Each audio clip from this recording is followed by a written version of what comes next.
Hi, this is Jason Nickleby, Coordinator of Officials with the Minnesota State High School League, and this is Minnesota Basketball Officials Training Tape number 5.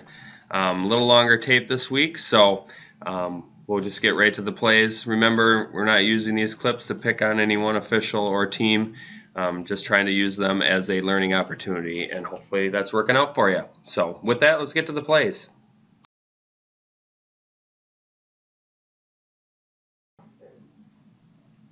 On this first play, we'll have a transition play. We have several of these in a game, and we had several examples last week.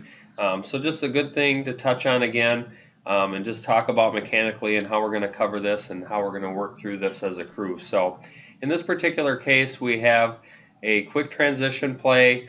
She comes down the lane line opposite of the bench, and the lead is not yet stationary on the baseline. So this would be a initial primary call of the center official, as it is here, or a trail and a two-person if they're down there can take this all the way to the basket.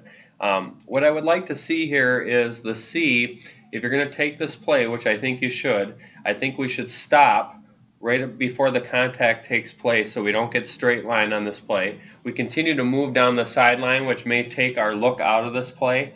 And then once we stop and make the initial call, we'll want to come towards the players, take a couple steps in.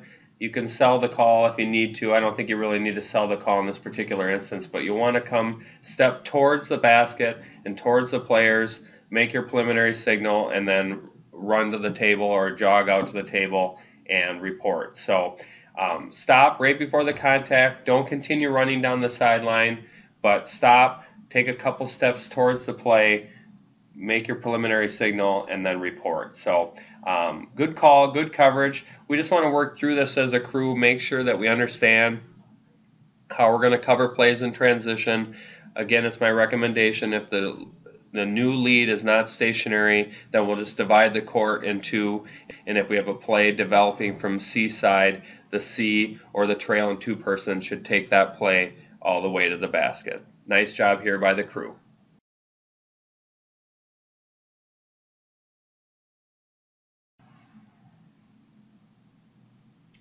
On this play, we're going to have a transition play again, although this one's a little bit trickier because we have a turnover as we're transitioning into the front court on one side, and now we have to turn around and go back quick to the other side. These are plays that are just really tough. You know, we have 16, 17, 18-year-old kids. They're going to beat us down court. That's just the way it is, and so we have to do the best we can to try to get in position to see the play, and then we make the best judgment that we can. So in this particular case, you know, maybe we have to come down a step or two into the court, into the middle of the court, and take the play from the back if we have to. Sometimes that's the best place to see it without getting straight line on the play. Sometimes when we go straight down the sideline, we get straight lined on the contact, especially if we're trailing the play and going down the sideline at the same time. We would be looking through the back of number 5 in this case and may not get a good look at whether she makes contact with her or not. And then the second piece is, where does this play take place? Well, it's right down the middle of the paint, and as we talked about in the previous play, where if the lead is not down there, we are going to try to divide the court in half. But in this particular case, it's right down the middle of the paint, and if we have double whistles on a play like this, I can certainly understand that. It does tend to, or does veer towards the C side maybe a little bit, so maybe it's the C's primary, but I think this is fine if you have a double whistle on this play. Just make sure we don't have a preliminary signal, block, charge, or otherwise. Just make sure we post and hold, and then you can communicate, and then one of you can take it to the table. Another thing to consider on plays like these is, if the trail is working lower and you're the C or trail opposite, we need to be aware of where our C and T are located when we have a turnover like this, because sometimes the trail or the C, if they're working lower than the ball handler, will get pinned, which means they have absolutely no chance of getting back. So we need to be aware of that so we can get back on the other side and help out. But overall, in these plays, we just do the best we can, get in a good position, see the play, and then we take our best judgment on this type of play and I think we did a good job with this in this particular play.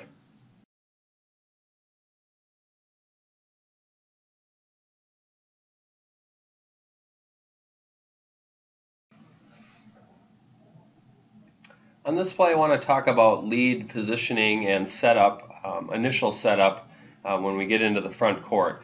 On this play, we're coming in transition, so we get down to the baseline as quick as we can so we can get stationary and view the play. We're in good position to see this play, start, develop, and finish. We're right at that lane line or about a step outside, so we can see that the defensive player has violated the verticality of the offensive player, and we have a foul properly called.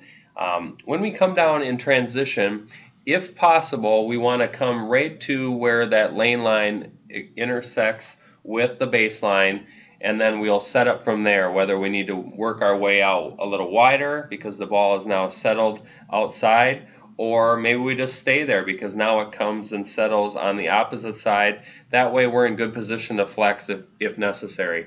But ideally we want to come to that spot. Now, if we're in transition and we have a number of players out ahead of us, we're going to have to come in a little wider and then work our way down to that intersection of the lane line and the baseline. But you see here that the lead gets to the intersection, gets stationary, doesn't need to move for any reason, can sit there and view this play very well, maybe work another step deeper if possible, but overall really good positioning, can view the contact, makes a preliminary signal at the spot, and then moves to the table to report. So very well done mechanically. Get to the baseline where it intersects with the lane line, and then get stationary so that we can take a look at where we need to be as the play develops. Nice job.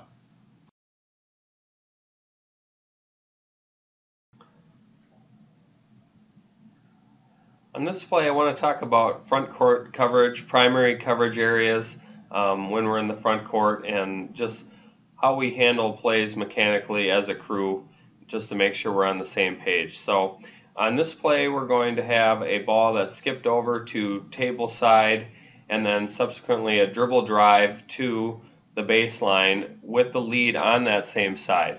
So once it leaves that initial starting point, like it is here, notice we have the flex and then we have the dribble drive. Once it leaves that initial starting point on the dribble drive, this is now the lead's play. They're going to take block charge, arm bars, travel, those kinds of pieces. Now, the trail should work a little bit lower so they can help with travel and potential egregious contact that goes uncalled, but for the most part, the lead should take this play all the way to the basket and rule on the legality of the defense and the offensive contact, etc. So we do that here. We do a nice job of letting it transition away from us, let the lead take this initial play to the basket. The defensive player plays really good defense. She maintains legal guarding position. The offense creates contact into her. It is properly no call. That's not enough for an offensive foul. And then on the subsequent rebounding action, we have a play where the verticality of the offensive player is violated and she's properly called for a foul by the lead. And since this play happens in the paint, she takes this play all the way. The C is not involved, and that's fine. But mechanically, we just need to address this play and other plays like it where it is initiated, it develops, finishes in the paint. We need to discuss as a crew how we're going to handle this, who's going to take this, who's going to have first crack, and so on. So it's obvious that this crew knew who was going to take this play because the C is not involved. He doesn't even post a foul. He lets the lead take this. He trusts her to officiate her primary coverage area, which she does very well, gets a proper call, very nice mechanics, good coverage. So just check out the diagram that we have in this presentation and in the mechanics manual that tells you about primary coverage areas. These are the primary coverage areas in the Federation manual. You can use those coverage areas, or you can use other coverage areas that your crew wants to use. Just make sure that you pregame it and you know how you're going to take it and handle these kinds of plays. The one difference that a lot of people may use is that the lead's primary coverage may come out at a straight line from the 3-point the end of the 3-point line up to the elbow of the free throw lane line, and then straight down through the middle of the paint, or they take the entire paint. There's a variety of ways we can go about it. Just make sure we talk about it as a crew. This crew did a nice job of allowing the lead to officiate this play all the way to the basket. We're not reaching into other people's areas. We're letting the lead take this play all the way. We trust her to make a good judgment, and she does. And this is just really well done by this crew. Obvious that they pre-gamed how they were going to handle this type of play. Well done.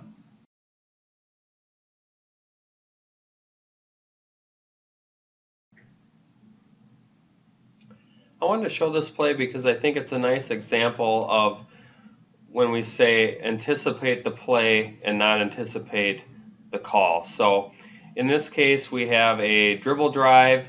The lead is in a good wide position, stationary when the play happens, and then makes a nice calm judgment with a no call on the block shot, and then a subsequent deflection out of bounds, and it's going to stay on that half of the court. Just really well done by the lead here.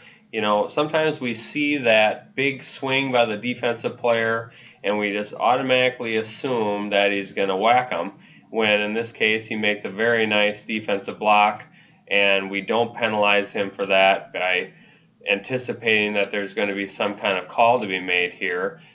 We anticipate that that's a possibility, so we anticipate the play, but we don't anticipate that there's going to be a foul. So we anticipate the play and not anticipate the call. The lead does a really nice job here of that, and he's just very calm with his judgment, allows it to play out. Again, just like the last play, we have a dribble drive from trail. He now trusts the lead to take this play all the way to the basket. We're not going to get involved in this play. Unless he gets tackled at the basket, the lead has this play all the way.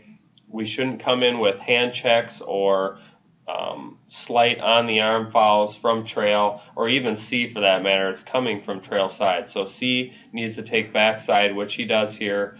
We need to trust lead to take this play, start, develop, and finish, and then let him officiate the out of bounds play as well, which he gets all correct. Very well done mechanically. Nice job of not anticipating that the defensive player is going to foul him, and allows him to make a nice defensive block. So well done by the crew here.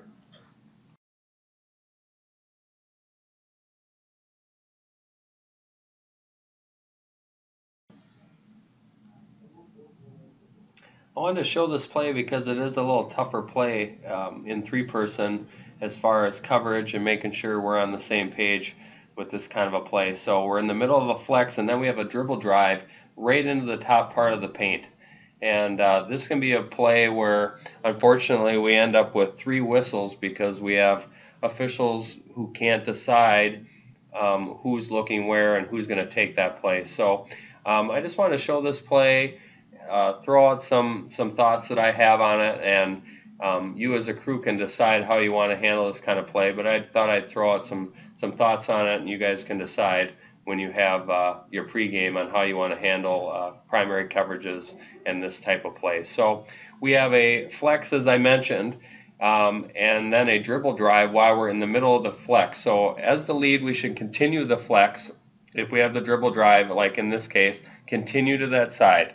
And then the new trail, who is the C currently, and then will become the new trail, he should stay right where he's at and officiate. In fact, he works lower so that he can see space and still have his count and all those kinds of pieces. So that's excellent. That's exactly what we want to do. Remember, C and trail opposite needs to be aware that he's working lower, because if there's a pick 6, there's no way he can get back. So we have to be able to help with coverage and transition, which I think we do a nice job of here. The C stays in his spot, doesn't transition to trail, because he has a play to officiate. We don't want to bail to trail until the play has gone completely away from us. Then we can move out to our new spot at trail. But we should stay here and officiate, which he does here. And then it goes right into that top of that paint area. And what we'll want to do is have the C, who's now going to become the new trail. He should take that play all the way into the top of the paint, take it all the way there, and then if it progresses more than halfway down the paint, now we should transition that over to the lead. Okay, if he continues on a little bit and now there's a hook and hold on the closer part of the lane to the new C, who's the trail at the beginning of the play, then potentially he could get involved. But for the most part, lead and new C should hold their whistle, hold their signal, let the old C, new trail, take this play all the way from start to finish and let him take it as they do in this case. But this is a play where if we don't talk about it and don't converse about what to do with this play, this is where we end up with 3 whistles, and we really shouldn't have three whistles. That tells me that 3 people are watching the ball, and I'd like to know who's watching the other 8 players. So just my thoughts on this play. Just make sure you talk about it, just like all of our other situations that we brought up in this tape.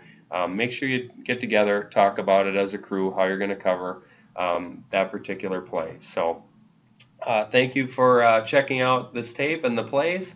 Hopefully they're helpful for you. Have great games Friday night and this weekend, and we should have another tape out in another week or so. Have a great weekend.